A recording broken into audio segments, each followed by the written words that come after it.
Power. Isn't it interesting how everybody wants it, but there never seems to be enough to go around? Especially these days with emerging countries like China and India. They're all vying for the same sources of energy that we use and that we've taken for granted for years. Electricity drives our technology. It drives our economy. Without electricity, where would we be? Well, we'd be back to burning candles or maybe even hydrogen balloons. But how do we make that electricity? Well, there's a couple of ways of doing it. First of all, we have alternating current. And the way alternating current is produced is by taking a magnet and rotating it inside of a coil of wire. By changing the magnetic field, you can actually change and create an electric field like so.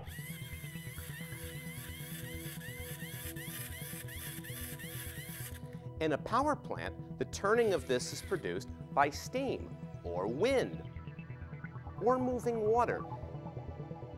It turns a turbine, which turns the magnet inside the coil of wire and generates your alternating current. George Westinghouse would be so proud of us these days because George Westinghouse was the guy who came up with this idea. Thomas Edison was the guy who came up with a slightly different idea called direct current, which we don't use for our household current today.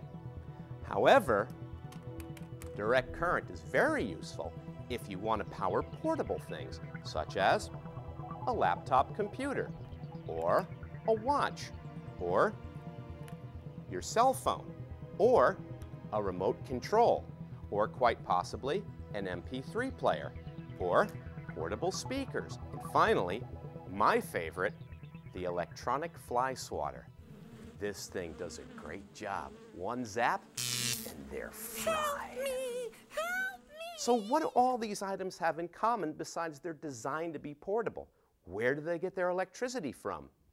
From an amazingly simple device known as a battery.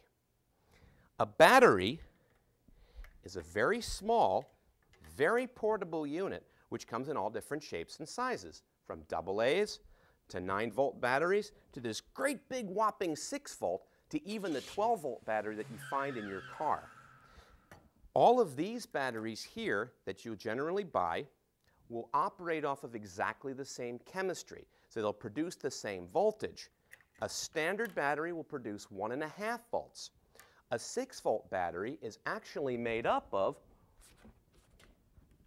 4 1.5-volt batteries all stuck together.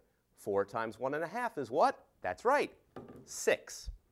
A 9-volt battery is made of 6 1.5-volt batteries connected together.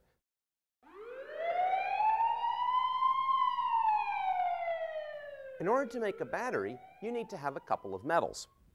For this battery, we're going to have zinc and copper, because zinc and copper have different reactivities. Zinc likes to lose electrons. Copper likes to gain electrons. So we can actually trap electrons as they go from zinc to copper. Let's try it. In order to make this work, we need to have a chemical reaction. And the chemical reaction that we're going to use is a single replacement reaction.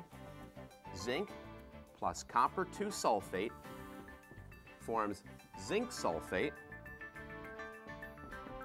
plus copper. Now, the reason why this works is because zinc starts off with a charge of 0. How do I know that? Because it's all by itself. It hasn't bonded with anything. Look, it's all by itself. It's pure zinc.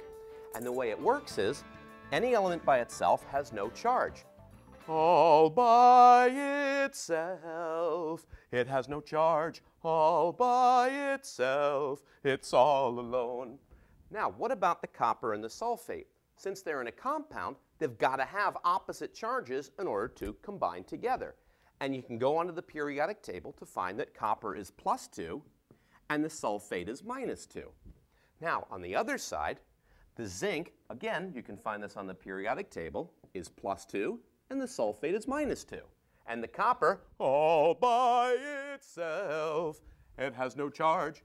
So you see what's happening here. The zinc starts off with no charge, but it ends up with a +2 charge. Zinc starts at 0 and becomes +2. And the copper starts at +2 and it ends up as 0. Well, how on earth does that happen? Well, the only way an element can form an ion is by gaining or losing electrons. To go from 0 to +2, 2 electrons, because electrons are negative, must be lost. So we put them on this side. 0 plus 2 and minus 2 adds up to 0. Law of conservation of charge is obeyed. Because if not, the chem cops would have to come and get you. What you going to do when they come for you? The copper starts as +2, ends up as 0, so 2 electrons had to be gained. Well, that's fair. Zinc loses 2 electrons, copper gains them, all's well. Now, the copper that I have here is not copper +2, it's copper 0. So I'm going to get the copper +2 from copper sulfate. This is copper sulfate.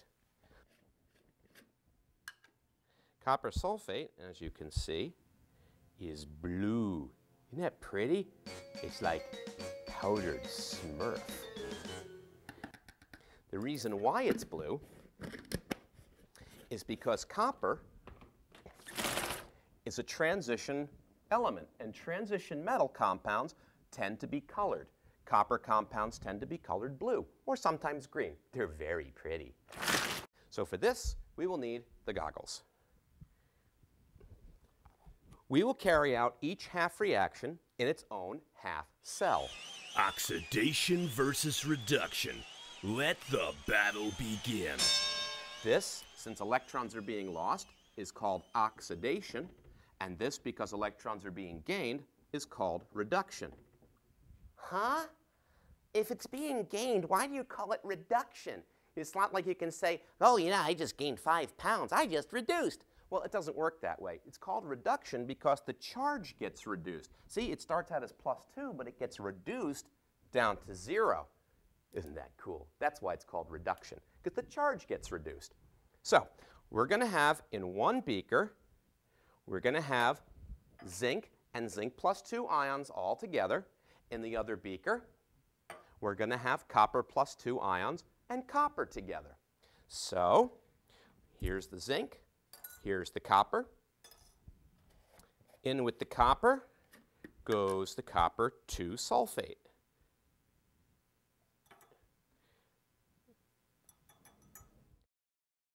Okay, and we put another spoonful in. Notice the incredibly careful measuring going on here. Not necessary for demonstration purposes. And into the other one, we'll put, with the zinc, some zinc sulfate. Now, the zinc ions and the copper ions are bound to the sulfate, which means they're not free to float around and gain electrons from anything. So I'm going to have to make it into a solution. Break up the ions by adding water. This is distilled water, which means pure water formed from distillation. There. So over here, we have our oxidation half cell, and here we have our reduction half cell. Beautiful. Now the next thing we need to do is to connect these two solutions together so that ions are able to travel from one half cell to the other. And to accomplish that, we're going to need a salt bridge. Imagine it as like a little footbridge where all the little ions can go, wee, we can go over this way, and the other ions can go, wee, we can go over this way. And that way we can maintain ion flow between. Now, as the name implies, salt bridge requires that we soak this in salt. But the most important thing to remember is the salt cannot contain the same metals that we already have in the reaction. I can't use a copper salt. I can't use a zinc salt. What about a sodium salt? Why not? So we will take some sodium chloride, just plain old table salt. There we go. Add some distilled water to that.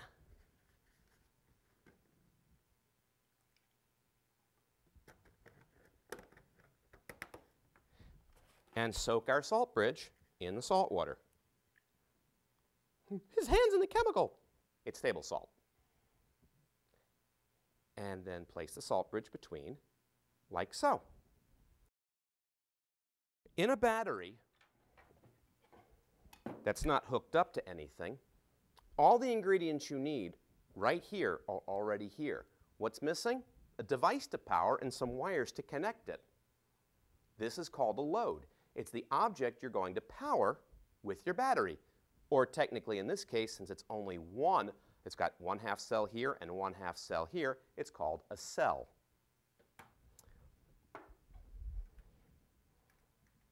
Now, because the zinc is giving up the electrons, it's the oxidation, we designate that as the negative electrode, also known as the anode. And here's how you can remember that oxidation takes place at the anode. An, ox. Moo! All right, technically that's a cow, not an ox, but you get the idea. Now, what we're going to do is we're going to hook up the zinc. As we said, this is the negative electrode. We'll hook it up to the negative end of our load. See, it's very important that you hook up the power just right. Have you ever put a battery in backwards? What happens? Nothing. The circuit is designed so the electrons go a very specific way. So negative gets hooked up to negative to make sure it works. So we'll hook up the positive end, that's the copper, to the positive end. And we want 5. And looky that. We're popping voltage. What do we got here? We've got just about 1 volt, which is about where this should be. If I used 1 molar solutions, then this would have a voltage of 1.1 volts. Calculating voltage will not be on the Regents exam. So how does this whole thing work? Oh, the reduction end, as I said, was the positive end, and we call that the cathode. And the way you can remember that the reduction end is the cathode is red cat, which I happen to have right here. Isn't he cute? Actually, he looks a little evil. So what happens during the power of this cell? The zinc loses the electrons. The electrons go through the wire and into the load where they get used. The electrons come out the other side of the load and into the copper. But the copper 0 doesn't gain the electrons. The copper +2 does.